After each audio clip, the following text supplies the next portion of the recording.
Ayo teman-teman on-cam dulu dong. Mas on-cam.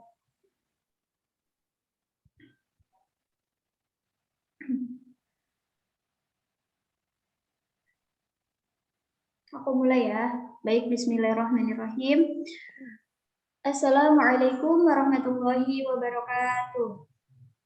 Waalaikumsalam warahmatullahi wabarakatuh. Innal hamdalillah nahmaduhu wa nasta'inuhu wa na'udzu billahi min shururi anfusina may yahdihillahu fala mudilla lahu wa may yudlilhu fala hadiya lahu la nabiyya ba'dahu. Awalan hayya bina naskurullaha azza wa jalla alladzi qad a'tana ni'matan katsiratan hatta nastati'a an najtami'a fi hadzal makanil mubarak. ثانيا صلاة وسلاما دائمين ومتلازمين على حبيبنا وشفيعنا ومولانا محمد صلى الله عليه وآله وسلم الذي قد أخرج الناس من الظلمات إلى النور yakni ad-dinul Islam. Baiklah teman-teman semua, kami dari kelompok 6 akan mempresentasikan materi dari kelompok kami untuk acara yang pertama, yaitu pembukaan, acara yang kedua inti, acara yang ketiga penutup. Baik, untuk acara yang pertama yaitu pembukaan, marilah kita buka diskusi kita pada siang hari ini dengan membaca lafaz basmalah. Bismillahirrahmanirrahim. Acara yang kedua yaitu inti. Kami dari kelompok 6 yang beranggotakan Ike University, Muhammad Fitar Al-Faqih, Nabila Nazla, dan Novita Mala. Baiklah, untuk materi yang pertama akan disampaikan oleh Ike University, kepadanya disilahkan. Baik, masuk ke pembahasan pertama, yaitu mengenai pengertian atom. Jadi, atom merupakan partikel terkecil di mana partikel-partikel tidak bisa lagi dibagi lebih lanjut. Jadi itulah yang dimaksud dengan atom. Atom sendiri berasal dari kata atomos, di mana A artinya tidak, dan tomos artinya memotong. Yang berarti atomos adalah tidak dapat dipotong atau tidak dapat dibagi. Selanjutnya, untuk slide selanjutnya, partikel-partikel dasar atom sendiri adalah proton, elektron, dan neutron. Proton adalah partikel bermuatan positif, elektron merupakan partikel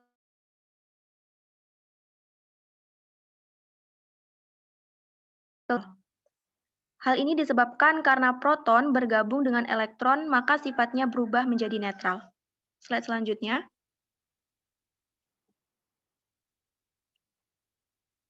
Untuk lebih jelasnya tentang sifat-sifat partikel dapat dilihat pada tabel berikut.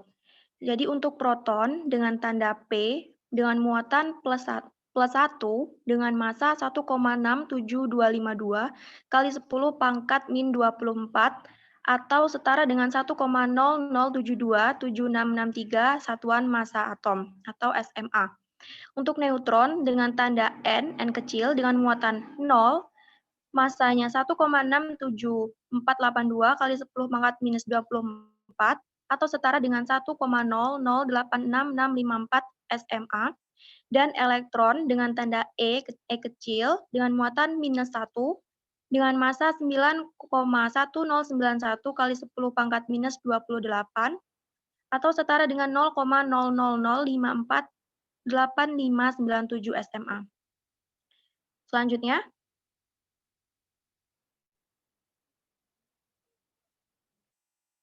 slide selanjutnya. Masuk ke pembahasan kedua, yaitu tentang struktur penyusun atom. Yang pertama adalah elektron. Sudah diketahui bahwa elektron merupakan partikel yang bermuatan negatif. Elektron sendiri ditemukan oleh ilmuwan bernama Joseph John Thomson pada tahun 1879. Penemuan tersebut diawali dengan tabung sinar katoda yang merupakan tabung hampa dari kaca yang dialiri arus listrik searah dari kutub positif yang disebut anode dan dari kutub negatif yang disebut katode. Bila tabung tersebut dialiri listrik yang cukup kuat, akan menjadi aliran radiasi yang tidak tampak dari kutub negatif menuju kutub positif. Itulah yang disebut dengan sinar katoda. Bisa dilihat dari gambar berikut, ini merupakan eksperimen yang dilakukan oleh J.J. Thomson, di mana ketika sinar katoda dibelokkan, maka ia akan mengarah ke partikel yang bermuatan positif. Nah, dari hal tersebut, J.J. Thomson berkesimpulan bahwa sinar katoda atau partikel tersebut merupakan partikel penyusun atom yang bermuatan negatif, yang mempunyai massa 9,10 kali 10 pangkat minus 28 gram, dan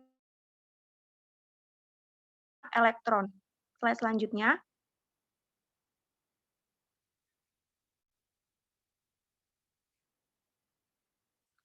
Selanjutnya adalah penemuan proton. Jadi, proton adalah partikel yang bermuatan positif.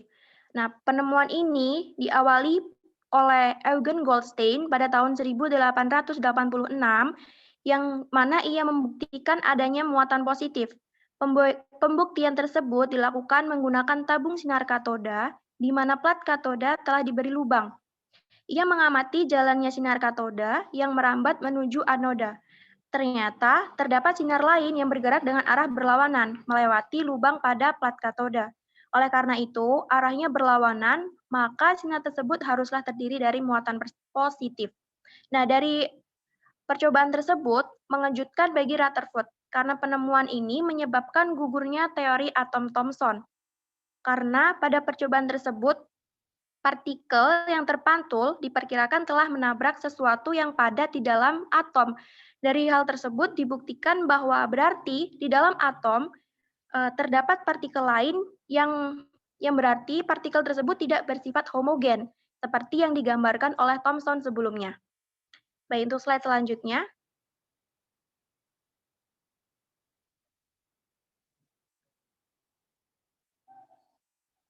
Nah, inilah merupakan percobaan yang dilakukan oleh Goldstein untuk mempelajari partikel positif. Di dalam gambar ini, Goldstein melakukan eksperimen dengan tabung gas yang memiliki katode, kemudian diberi lubang dan diberi muatan listrik. Selanjutnya, gas yang berada di dalam lempeng katode menjadi berpijar. Nah, peristiwa tersebut menunjukkan adanya radiasi yang berasal dari anode yang menerobos lubang pada lempeng katode. Sinar tersebut merupakan sinar anode atau sinar positif. Sinar anode sendiri memiliki beberapa sifat, di antaranya merupakan radiasi partikel sehingga dapat memutar baling-baling. Kemudian dalam medan listrik atau magnet dibelokkan ke kutub negatif. Jadi merupakan radiasi bermuatan positif. Kemudian partikel sinar anode bergantung pada jenis gas dalam tabung. Oke, slide selanjutnya.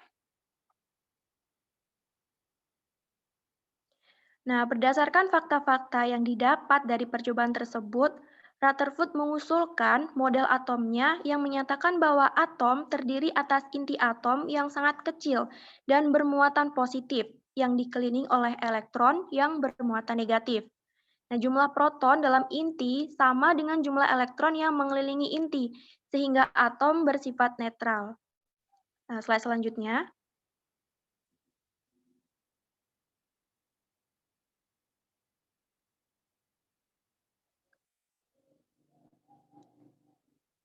Nah, selanjutnya adalah penemuan nukleus. Nukleus sendiri adalah inti atom, di mana pusat dari atom atau yang disebut dengan inti atom nukleus. Inti atom terdiri dari proton dan neutron. Jumlahnya proton dalam inti atom disebut nomor atom dan menentukan elemen dari suatu atom. Ukuran inti atom jauh bertambah kecil dari ukuran atom itu sendiri. Jadi jika sebelumnya atom merupakan partikel terkecil, maka inti atom merupakan partikel yang jauh sangat lebih kecil karena inti atom terletak di dalam atom. Dan sebagian besar inti atom tersusun dari proton dan neutron. Bahkan hampir tidak ada sumbangan dari elektron. Nah, setelah penemuan proton dan elektron, Ernest Rutherford melakukan penelitian penembakan lempeng tipis emas Jika atom terdiri dari partikel yang bermuatan positif dan negatif, maka sinar alfa yang ditembakkan seharusnya tidak ada yang diteruskan atau menembus lempeng, sehingga muncullah istilah inti atom. Slide selanjutnya.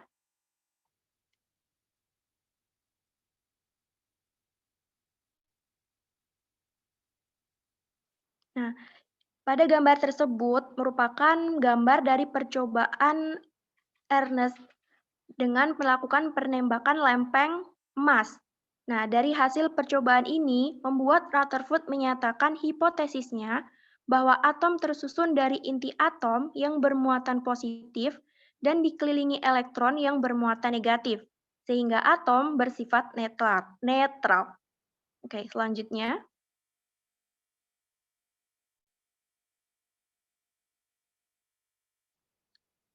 Selanjutnya akan disampaikan oleh rekan saya.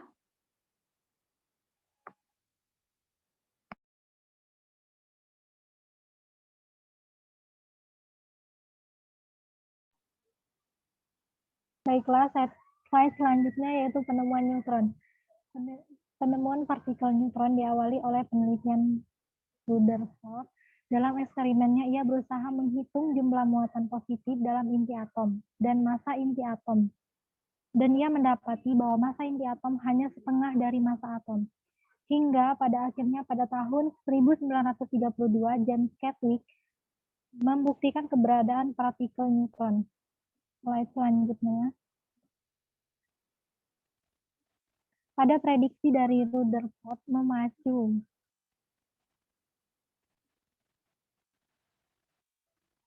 melakukan eksperimen penembakan partikel alfa pada inti atom berilium dan dihasilkan radiasi partikel berdaya tembus tinggi.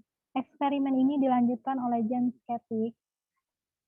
Ternyata partikel yang menimbulkan radiasi berdaya tembus tinggi itu bersifat netral atau tidak bermuatan dan masanya hampir sama dengan proton. Massa sebutir neutron adalah 1,675 dikali 10 pangkat minus 24 gram. Slide selanjutnya. Selanjutnya itu perkembangan model atom. Dari Billiard-Ball model, berdasarkan semua pengamatannya, Dalton mengusulkan model atomnya. Hal ini sering disebut sebagai model bola biliar. Dia mendefinisikan atom sebagai struktur seperti bola karena konsep inti atom dan elektron tidak diketahui pada saat itu. Kemudian ia mencoba untuk melambangkan atom dan ia menjadi salah satu ilmuwan pertama yang menetapkan simbol tersebut. Dia memberikan simbol khusus untuk setiap atom. Slide selanjutnya. Kemudian teori atom Dalton didasarkan pada anggapan diantaranya itu semua benda tersusun atas atom. Atom-atom tidak dapat dibagi maupun dipecah menjadi bagian lain. Kemudian atom-atom tidak dapat dicipta maupun dihancurkan. Atom-atom dari unsur tertentu adalah identik satu terhadap lainnya dalam ukuran, massa, dan sifat-sifat yang lain. Namun mereka berbeda dari atom unsur dari unsur-unsur yang lain. Perubahan kimia merupakan penyatuan atau pemisahan dari atom-atom yang tidak dapat dibagi, sehingga atom tidak dapat diciptakan atau dimusnahkan. Slide selanjutnya. Adapun kelebihan dari atom Dalton antara lain, yang pertama dapat menjelaskan hukum kekekalan massa, yang kedua dapat menjelaskan hukum perbandingan tetap, kemudian yang ketiga teori atom Dalton ialah teori pokok yang membuat ilmuwan lain terheran untuk mempelajari atom secara lebih mendalam sehingga muncul model atom yang lebih jelas. Kemudian untuk kelemahan atom Dalton antara lainnya itu diantaranya masih ada partikel subatomik yang menyusun atom. Yang kedua, tidak mengenal muatan atau sifat listrik materi sehingga tidak bisa menjelaskan bagaimana cara atom dapat berikatan. Kemudian yang ketiga, beberapa unsur tidak terdiri dari atom-atom melainkan molekul. seperti molekul unsur terbentuk dari atom sejenis dengan jumlah tertentu. Slide selanjutnya. Kemudian yang selanjutnya yaitu pudding plum model. Model pudding plum pertama kali diusulkan oleh fisikawan Inggris Sir Joseph Jones atau J.J. Thomson segera setelah penemuan elektron. Tetapi sebelum penemuan inti atom, model tersebut mencoba menjelaskan dua sifat atom, yang kemudian diketahui bahwa elektron adalah partikel bermuatan negatif, dan bahwa atom tidak memiliki muatan listrik bersih.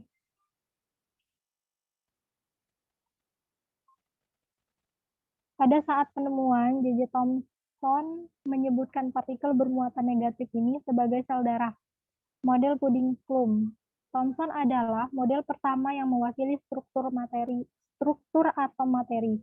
Menurut model pudding plum Thomson, suatu zat terdiri dari bola-bola kecil yang berdiameter sekitar 10⁻⁻⁻.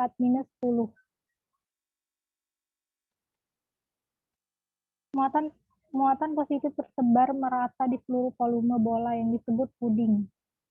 Partikel bermuatan negatif elektron yang disebut plum didistribusikan sebagai muatan listrik dalam kulit seperti yang ditunjukkan pada gambar. Bola bermuatan positif memberikan gaya pada elektron bermuatan negatif. Arah gaya total pada elektron bermuatan negatif akibat bola bermuatan positif adalah menuju pusat bola. Slide selanjutnya. Adapun kelebihan dari model atom Thomson ini, yaitu teori Thomson ini mempunyai kelebihan yakni dia mampu membuktikan adanya partikel lain yang memiliki muatan negatif dalam atom. Dalam artian, atom tersebut bukan merupakan bagian yang terkecil dari suatu unsur. Namun, teori ini juga tidak dapat menjelaskan bahwa susunan muatan positif serta juga negatif dalam bola atom tersebut. Meskipun model pudding plum Thomson mewakili kemajuan yang cukup besar menuju kebenaran masalah, tetapi gagal untuk menjelaskan fakta-fakta ini. Selain itu, gagal memberikan mekanisme yang memuaskan untuk menjelaskan defleksi partikel. Slide selanjutnya.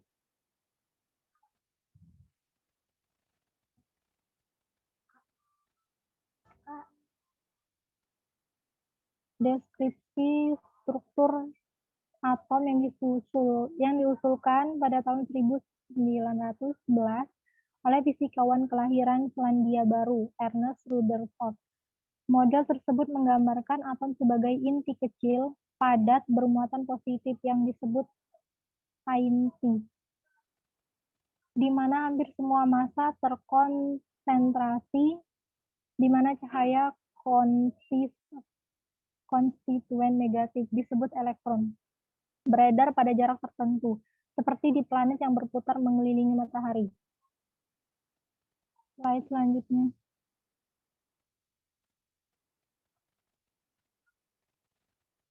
Kemudian sebagian besar partikel alfa melewati langsung melalui koil emas yang menyiratkan bahwa atom sebagian besar terdiri dari ruang terbuka. Beberapa partikel alfa dibelokkan sedikit menunjukkan interaksi dengan partikel bermuatan positif lainnya di dalam atom. Elektron negatif yang menyeimbangkan muatan ini, inti positif secara elektrik dianggap bergerak dalam orbit melingkar di sekitar nukleus. Gaya elektrostatis, gaya tarik-menarik antara elektron dan inti disamakan dengan gaya tarik gravitasi antara planet-planet yang berputar dan matahari. Slide selanjutnya. Adapun kelebihan teori atom Rutherford yang pertama menentukan inti atom atau nukleus dari eksperimennya. Yang kedua, menemukan atom merupakan inti. Yang ketiga, menggambarkan gerak elektron di sekitar inti atom. Yang keempat, menemukan jari inti atom dan juga jari-jari atom. Yang kelima, menemukan bahwa inti atom sangat kecil, namun berkontribusi sebagai hampir keseluruhan massa atom. Yang keenam, menemukan bahwa elektron sangat ringan, namun berkontribusi sebagai hampir keseluruhan volume atom. Yang ketujuh, mudah dipahami untuk atom yang rumit. Kemudian untuk kekurangannya, yaitu yang pertama, tidak bisa menjelaskan spektrum garis atom hidrogen, dan yang kedua tidak bisa menjelaskan stabilitas atom.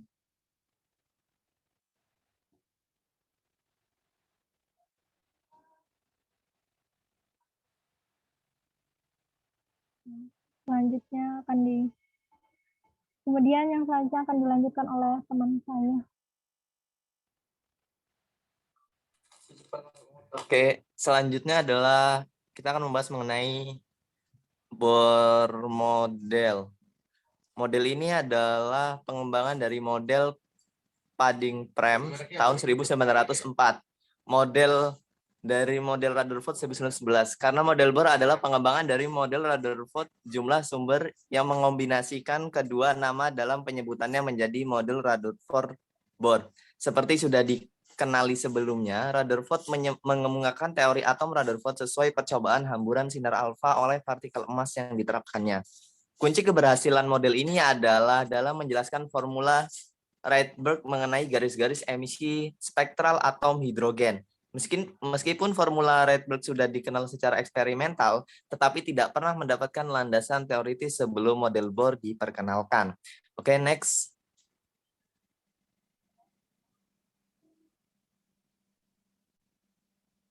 Kelebihan teori atom Bohr yang pertama adalah terletak pada kemampuannya untuk meramalkan garis-garis dalam spektrum atom hidrogen. Yang kedua, salah satu penemuan adalah sekumpulan garis halus, terutama jika atom-atom yang dieksitasikan diletakkan pada medan magnet. Kelemahannya yaitu yang pertama, melanggar asas ketidakpastian Heisenberg karena elektron mempunyai jari-jari dan lintasan yang telah diketahui. Yang kedua, model atom Bohr mempunyai nilai momentum sudut lintasan ground state yang salah. Lemahnya penjelasan tentang prediksi spektra atom yang lebih besar. Yang keempat, tidak dapat memprediksi intensitas relatif garis spektra. Yang kelima, model atom Bohr tidak dapat menjelaskan struktur garis spektra yang baik. Dan yang terakhir, belum dapat menerangkan spektrum atom kompleks intensitas relatif.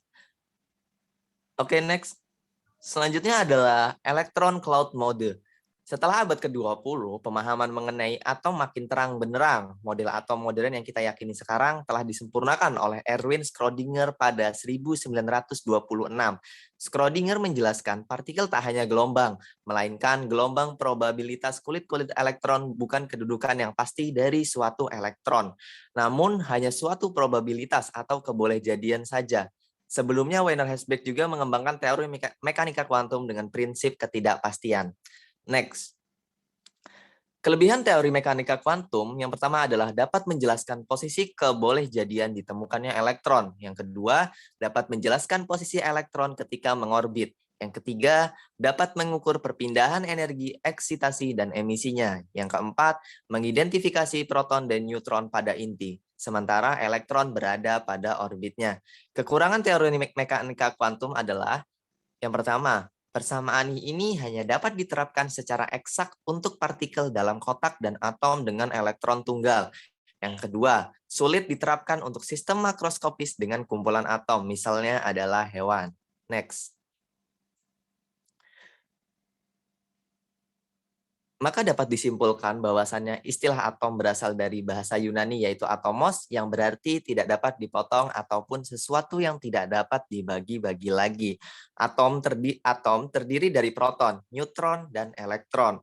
Proton dan neutron berada di dalam inti atom, sedangkan elektron terus berputar mengelilingi inti atom karena muatan listriknya. Semua elektron bermuatan negatif dan semua proton bermuatan positif. Sementara itu, neutron bermuatan netral. Elektron bermuatan yang negatif ditarik oleh proton yang bermuatan positif pada inti atom. Dalam hal ini, semua atom di alam semesta akan terjadi bermuatan positif karena ada kelebihan muatan listrik positif di dalam proton. Akibatnya, semua atom akan saling bertolak satu sama lain. Saya kembalikan ke moderator.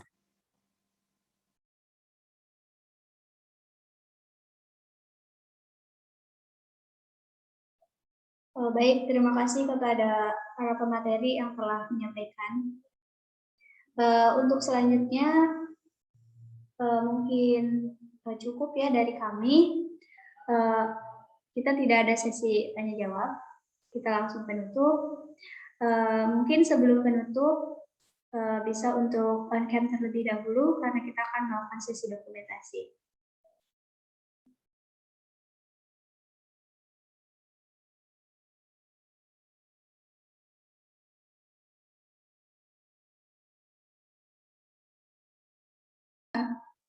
Baik, Nabila hitung ya. Kita dokumentasi dulu sebelum menutup. 1, 2, 3.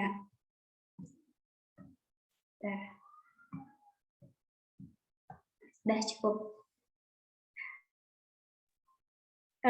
Baik, terima kasih kepada kawan-kawan semua yang telah menyempatkan waktunya untuk hadir pada diskusi kita pada siang hari ini. Semoga apa yang telah disampaikan bermanfaat untuk kita semua. Saya selaku moderator memohon maaf apabila ada kesalahan. Kepada Allah saya mohon ampun. Saya akhiri. Wassalamualaikum warahmatullahi wabarakatuh. Waalaikumsalam warahmatullahi wabarakatuh.